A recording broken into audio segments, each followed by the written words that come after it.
Chaparral Communications, celebrating a rich 25-year history, presents Satellite Industry Pioneers.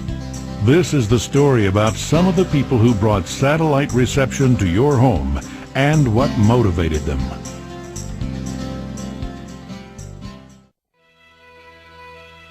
In 1945, the highly regarded science fiction writer Arthur C. Clarke envisioned a stationary satellite ring around Earth that would allow instant broadcast and reception of electronic programming to anyone in the world.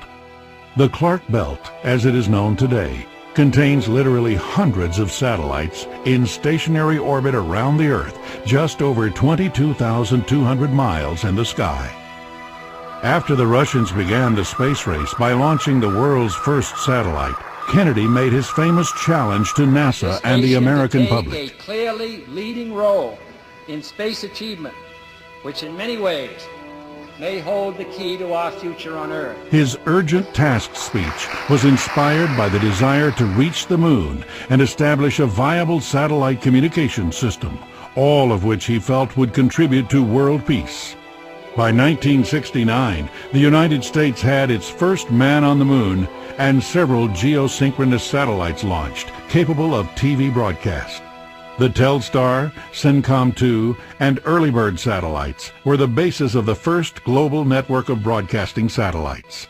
The challenge, however, was back on Earth, where the only way to receive satellite information was from large and very expensive dishes.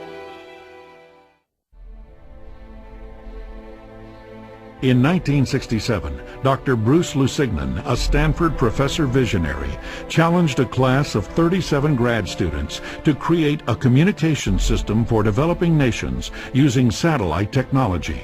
Lusignan's vision was to work on meaningful projects that would make a difference to the world.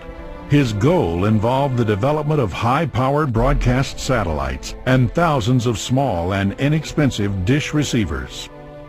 The Advanced System for Communications and Education in National Development Study, known as ASCEND, was considered a major fork in the road of development and had several reasons for its impetus. One was to bring effective education to all of the nation's primary and secondary school students and provide continued training in teaching skills, agricultural methods, health practices, and other skills vital to a growing nation.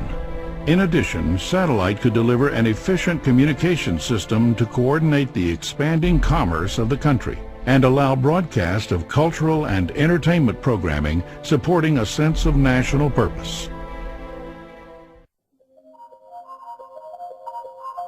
In 1968, two of Dr. Lusignan's students, Bob Taggart and Jim Janke, were selected by NASA and Stanford to design a small dish receiver for the ASCEND study.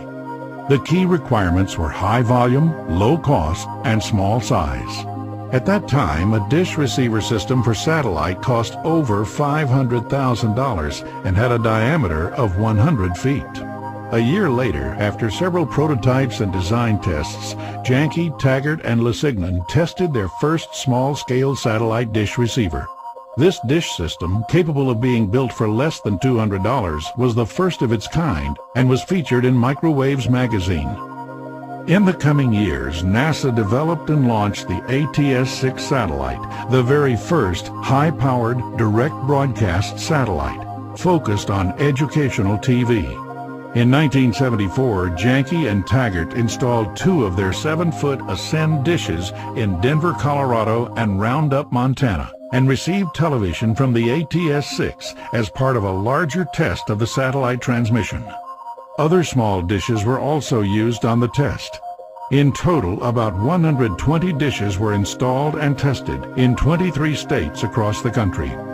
In 1975, the ATS-6 was repositioned to serve India, where it supported the broadcast of educational programming to over 2,400 locations scattered throughout the country.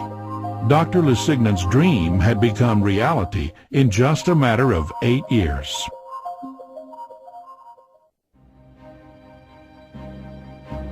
In 1975, HBO began using satellites to broadcast programming by transmitting the Thrilla in Manila via SATCOM to two cable companies. Soon after, Ted Turner began broadcasting WTCG, later to become WTBS, to 27 cable companies. Now there were interesting programs to watch via satellite. In 1976, at his ranch in San Andreas, California, Taylor Howard, a Stanford professor and engineering hobbyist, built his own 15-foot satellite dish antenna, amplifier, and receiver, and began watching programming at home. Howard commemorated this event by sending a check to HBO for $100, believing that reception of programming was thievery unless it was paid for. Congress later confirmed Howard's beliefs in 1984 when it passed the Satellite TV Viewers' Rights Act, which stated that access to satellite TV could not be denied if viewers were willing to pay a fair price for the service.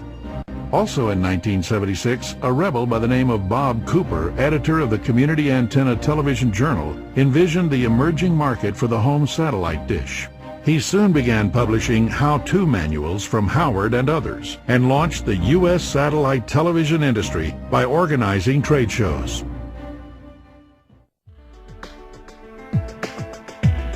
In 1979, Bob Taggart started Chaparral Communications in his garage, and the company's first product was the 10-foot version of the Ascend dish. The price was $699.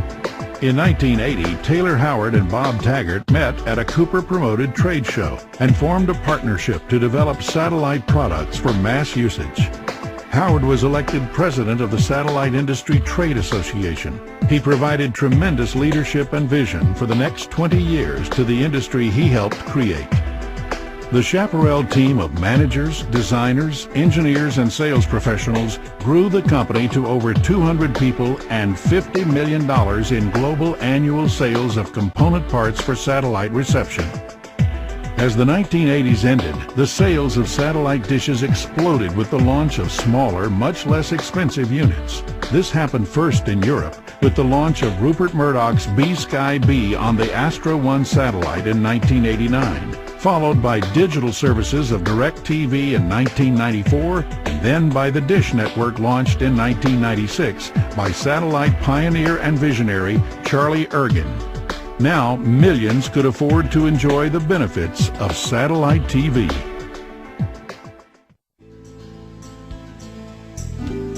Now in its 25th year, after the untimely passing of Taylor Howard, Bob Taggart continues to lead Chaparral Communications in developing components for the satellite industry. The company focuses on international markets, spreading the initial vision of satellite technology as a positive human impact to regions where satellite can provide the largest benefit. Over its life, Chaparral can claim that its satellite components and parts are being used in virtually every country on the globe, and the Chaparral name is regarded as one of the best-known brands in the satellite business. Microwaves and RF Magazine paid honor to two of the pioneers in the satellite industry in the July 1996 issue. The tribute states, "Nearly 26 years ago, two doctoral candidates at Stanford University, James Janke and Robert Taggart, designed a $200 satellite communications earth station to receive 2.62 gigahertz signals. This system was in many ways a forerunner of modern direct digital satellite services." Chaparral Communications, a storied history with a legacy of satellite industry pioneers.